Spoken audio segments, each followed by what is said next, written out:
지난해 전국을 흔든 검찰청법 형사소송법 개정안, 일명 검수완박입법이 정당했는지에 대한 헌법재판소의 판단이 나왔습니다. 국민의힘 의원들이 표결권 침해를 받았지만 이미 통과된 법을 무효할 정도는 아니다, 이런 결론인데요. 국회의장, 법제사법위원장을 대상으로 권한쟁의 심판을 제기한 청구인 가운데 한 명, 자, 국민의힘 전주혜 의원 전화 연결해서 입장 한번 이야기 들어보겠습니다. 의원님 나와 계시죠? 네, 안녕하세요. 전주혜입니다. 네, 반갑습니다. 의원님 오랜만입니다. 자, 의원님 청구인이시잖아요. 네, 어제 헌재 결정에 대해서 비겁한 판결이다, 이렇게 말씀을 하셨습니다. 그 21대 국회에 들어서 네. 민주당이 숫자의 힘으로 절차를 무시한 채 법을 강행 처리하는 사례가 너무나 많습니다. 그런데 이러한 의회 민주주의를 침해하는 행위에 대해서 현재 브레이크를 걸 수 있는 기관은 결국은 헌법재판소의 권한쟁의 심판 제도거든요. 네. 그런 권한이 있음에도 불구하고 헌재가 결국은 민주당의 손을 들어주고 이런 절차 무시의 관행을 결국은 유지하게 해주는 거 아니겠습니까? 네. 뭐 위장탈당이랄지 또 회기 쪼개기랄지 꼼수의 꼼수, 그리고 절차적인 위반 정도가 너무 심한데도 불구하고 그래도 이 법을 가결 선포하는 것이 정당하다.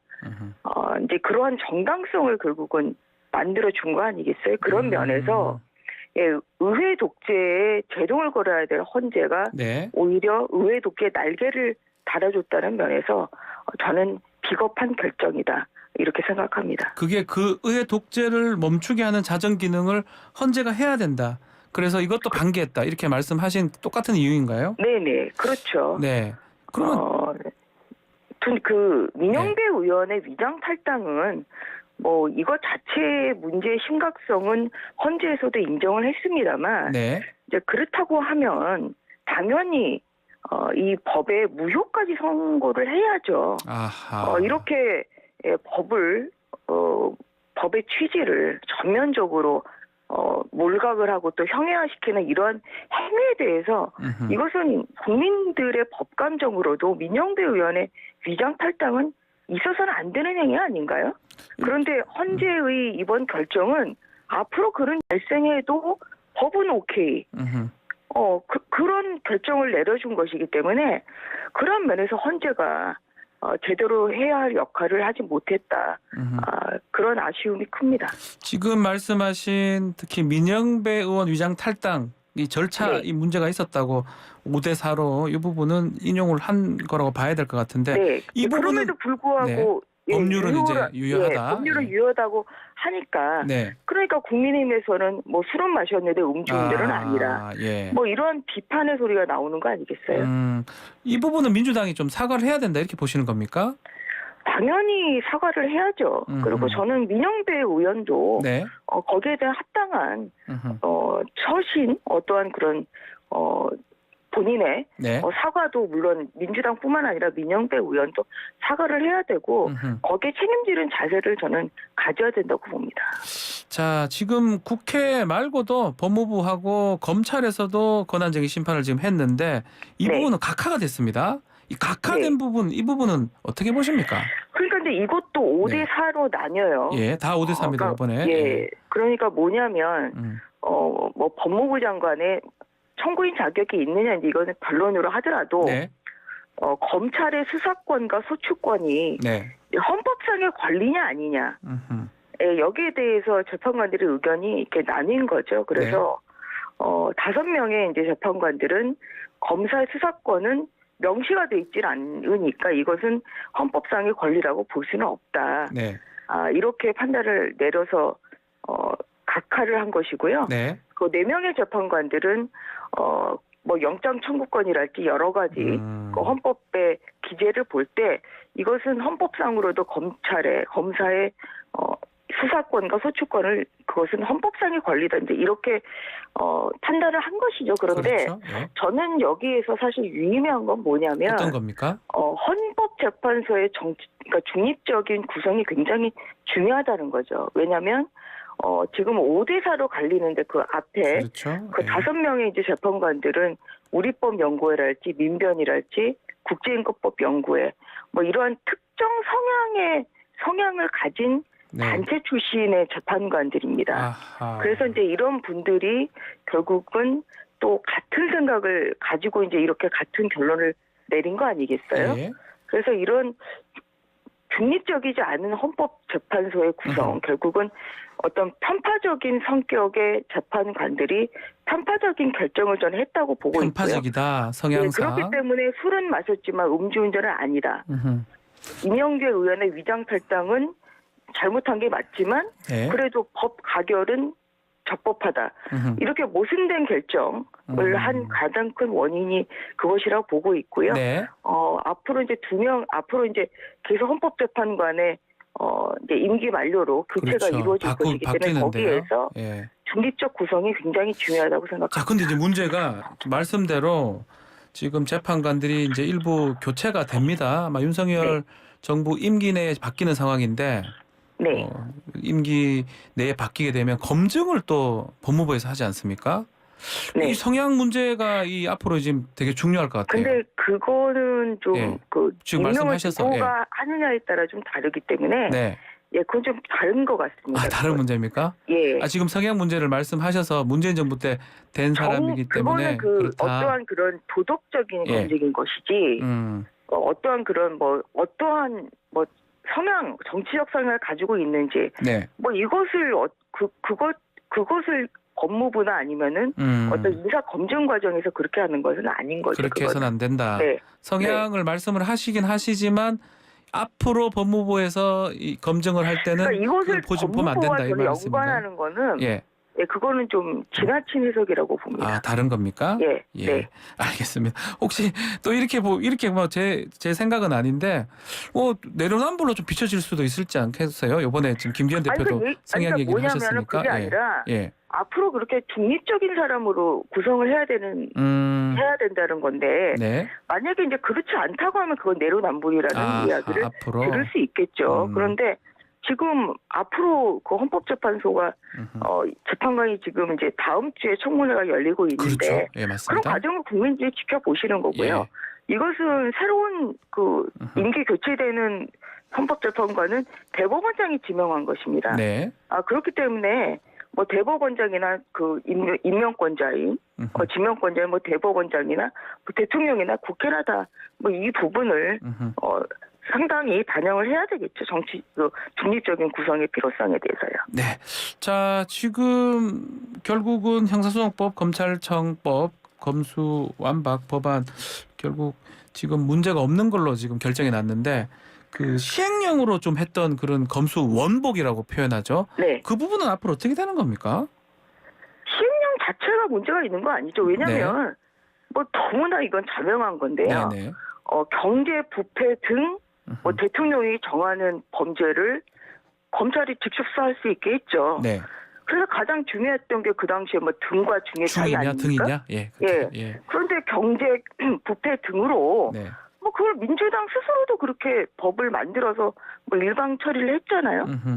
검수완박법 시행 통과 당시에. 네. 그렇기 때문에 이 등은 굉장히 여러 가지 예시적 규정이죠. 이것은 그래서 시행령 자체에 문제가 있는 건 아닙니다. 그리고 저는 이 지금 어제 헌재 결정이 이게 저는 헌재의 뼈아픈 역사를 남을 것이라고 생각합니다. 앞으로 흑역사가 될 것이다. 제대로 봤으면 이것은 무효하게는 했어야죠. 그럼에도 불구하고 결국은 민주당의 손을 들어주고 의회 독재의 손을 들어준 것. 결국은 이게 편파적인 심판이 심판은 편파적인 심판으로 경기를 이겼다 해도 이게 진정한 승리라고 할 수가 없는 거죠. 네. 마찬가지로 편파적인 심판들이 편파적인 결정을 내린 것을 가지고 이게 이제 앞으로 잘못된 거야. 이게 정당하다 아니면 검찰이 시행령을 한 것이 잘못된 거 아니냐. 그러한 것은 그것은 좀 저는 옳지 않다고 생각합니다. 자, 당장 민주당에서는 한동훈 장관의 책임론을 제기를 하고 있습니다. 사퇴를 해야 된다 이 말인데 다음 주 월요일 법사위 또 현안 보고가 열리면 이 얘기를 듣겠다 이런 입장이 확고한 것 같습니다. 그래서 제가 이제 앞서 언급한 것처럼 예. 이거는 그냥 주심이 어떠한 그런 뭐 축구 경기를 할 때 중립적으로 그 심판을 봐야 되는데 네. 한쪽 편만 든 거예요. 그래서 한쪽 선수가 반칙을 해도 휘슬을 안 불고요. 그런데 상대편 선수가 또 조금이라도 손을 대면 이거는 페널티킥을 주는 정도의 그런 편파적인 심판을 했거든요. 네. 그럼 과연 그게 결과가 옳다고 할 수가 없는 거죠. 그래서 그러한 그 편파적인 결정으로 내려진 이 결정에 대해서 뭐 한동훈 장관에게 어떤 책임을 묻겠다는 것 자체가 저는 이것은 전제 자체가 잘못된 거라고 생각합니다. 편파적이다 말씀을 많이 하셨는데 5대4면 사실은 아슬아슬했던 거 아닙니까? 아주 편파적이라 보긴 어려운 거 아닌가요? 그러니까 뭐냐면 예. 편향적인 성격을 가진 성향을 가진 5명이 똘똘 뭉쳐서 이런 결정에 낸 것 자체가 편파적이라는 얘기죠. 그 이미선 재판관 같은 경우는 표결권 침해는 있었는데 법률에 무효할 수 없다. 이게 그분이 이제 어쩌면 캐스팅 보트를 진 것 같아요. 그분의 성향에 따라서 그분의 결정에 따라서 이 왔다 갔다 했던 것 같은데 그게 좀 편파적이다 이렇게 보시는 건가요? 편향적이다. 편향적인 성향을 가진 5명이 결국은 이 무효는 아니라고 지금 본 거잖아요. 네. 예. 그래서 이제 이러한 것이 결국은 기울어진 운동장에서 내려진 결정이기 때문에 편파적인 결정이었다. 이렇게 보는 것이고요. 네. 그 이미선 재판관도 제가 언급한 특정 연구회 출신의 재판관이죠. 그렇기 때문에 가장 중요한 것은 이 법이 무효가 되느냐 아니냐 그거 아니겠어요? 예.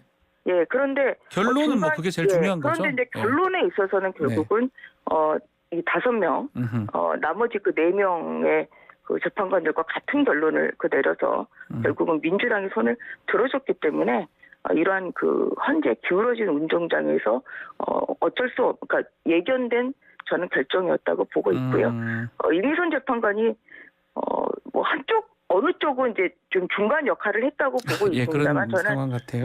결론에 있어서는 결국은 이제 특정 연구 단체 출신의 그런 재판관들과 같은 결론을 했기 때문에 결국은 민주당이 손에 들어준 것이다 이렇게 보고 있습니다. 자, 이제 현재 결정 났으니까 사개특위 참여 문제는 앞으로 어떻게 되는 겁니까? 지금 결정이 어제 난 거라 저희가 뭐 이 부분에 대해서는 그러니까 국민의힘에서도 내부적으로 논의는 해봐야 되겠죠. 그래서 아직 결정된 것은 없습니다. 아직 결정된 건 없다. 네. 자, 또 현안도 질문을 좀 드려보겠습니다. 어제 민주당이 양곡관리법 단독 처리를 했어요. 이 부분 어떻게 보십니까? 앞으로 대통령 거부권 행사 이 부분도 있고요. 그러니까 이제 뭐냐면 이제 바로 이제 이것이 어제 좀 헌재 결정이 굉장히 아쉽다는 대목인데요. 왜냐하면 이제 양곡관리법 처리 과정도 보면 농해수위에서 안건조정위를 구성을 했습니다만 문희만 문희만 무소속의 윤미향 의원이 결국은 안건조정위원으로 참여를 했죠. 윤미향. 그래서 3대3이 아니라 4대2에 사실상 또 안건조정위원회를 무력화하는 그런 절차적 위법이 굉장히 컸고요. 그리고 이 법안이 또 법사위에 왔는데 법사위에 있던 법을 갑자기 농해수위에서 결국은 또 5분의 3에 힘으로 밀어붙여서 국회 직회부를 했거든요. 본회의 부의 안건으로 바로. 네네. 그래서 근데 이렇게 좀 이 법도 그래서 굉장히 절차적인 위법성이 크죠. 네. 예, 절차적 위법성이 굉장히 크기 때문에 어떠한 그런 내용의 적법성이나 그러니까 뭐 내용이 적법하냐 아니면 뭐 위헌이냐 이런 걸 떠나서 이 정도의 절차적인 위법성이 크다고 하면 저는 그것은 대통령 거부권 행사해야 된다고 봅니다. 아하, 거부권 행사하는 게 맞다. 다른 거 아니라 절차적인 적법성과 절차적인 이러한 그 과정이 굉장히 중요한 거 아니겠습니까?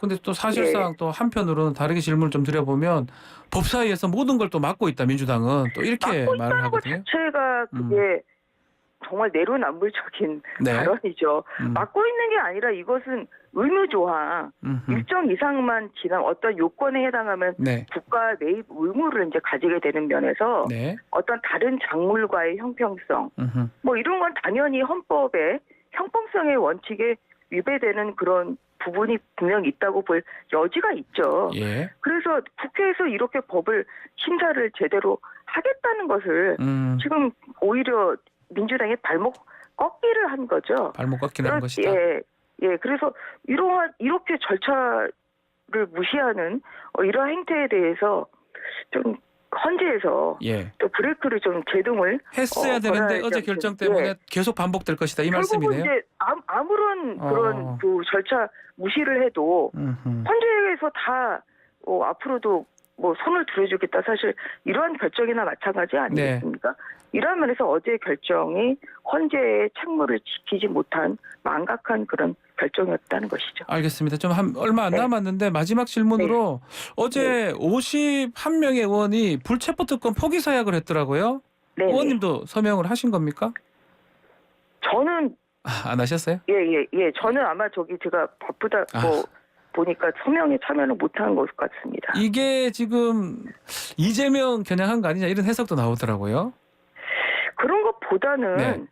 그냥 원칙론을 하는 것이죠. 이게 그러니까 하영재 의원의 지금 체포 동의안이 그렇죠. 다음 주 월요 다음 주에 또 국회에 상정이 돼 있고 그런 데서 또 국민의힘이 어떤 결정을 할 것이냐에 대해서 국민들이 많은 관심을 지켜보고 있지 않으시겠습니까? 네. 그래서 그런 면에서 저도 불체포 특권 폐지에는 찬성을 하는 것이고요. 네. 어제 국민의힘이 시간적인 한계 때문에 51명만 참여를 했지만 네. 불체포 특권 폐지는 사실 국민의힘 115명 의원들의 아마 일치된 의견일 것이라 저는 그렇게 생각을 하고 있고 예. 이것이 우리 스스로도 그렇게 특권을 내려놓겠다 그런 진정성을 가진 의미로 봐주시면 좋을 것 같습니다. 알겠습니다. 자, 오늘 말씀 여기까지 듣겠습니다. 감사합니다. 네, 감사합니다. 전주의 국민의힘 의원과 함께했습니다.